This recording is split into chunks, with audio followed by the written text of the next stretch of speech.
Hey everybody, welcome to my channel. Today we're going to dress up as ice cream cones. How cute is that? It's almost summer, so I thought this would be an appropriate costume for today. Now, I don't know about you guys, but I love ice cream. I love all kinds of ice cream. I like how it's cold and sweet and just. It's the perfect dessert for hot days. And I feel like if you were going to an ice cream parlor, you'd probably get an ice cream cone.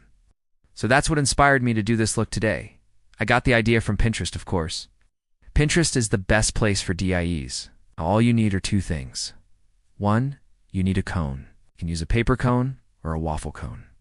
I'm using a waffle cone because it's sturdier. And two, you'll need brown felt. I got mine at the craft store. It was relatively inexpensive. I think it was like $5 or something. Now, the first thing you want to do is take your cone and trace around the bottom of it onto the felt.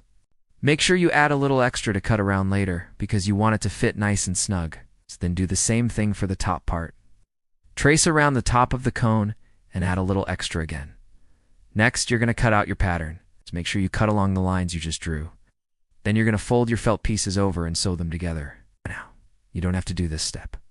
If you're not that crafty, you could just hot glue the sides together. But I found that sewing it makes it a lot stronger, and it's easier to fix if you do make a mistake. Plus, if you're doing this with kids, this would be a great way to help them practice their sewing skills.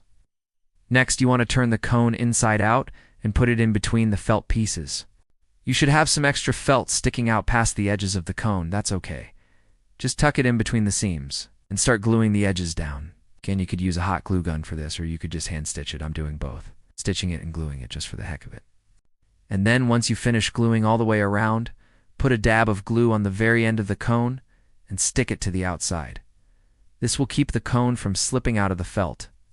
And then you're going to repeat these steps for the top part. Put the cone in between the felt. Add a little bit of glue on the very end of the cone and stick it to the outside. Then you're going to glue the edges down just like you did the bottom. And then voila, you've got yourself an ice cream cone hat. This is so much fun. I love how it turned out. Now, if you really want to go all out with this look, you can draw little chocolate chips on the top and maybe even put a little marshmallow on the bottom. I didn't do that, but it would be super cute if you did. This is such an easy costume to throw together. I'd say it took me less than 15 minutes. Oh. I think it would also be adorable on babies and toddlers. Of course, you'd have to help them put it on and take it off, but I bet they'd look so cute in these. So if you guys ever need a quick and easy costume idea, I highly recommend dressing up as an ice cream cone. Everybody will love it. Alright, I'm going to go ahead and end the video here. Thank you guys so much for watching. Please give this video a thumbs up and subscribe if you haven't already. I post new videos every single week, so there's always fresh content coming up. Alright, I'll see you guys next time.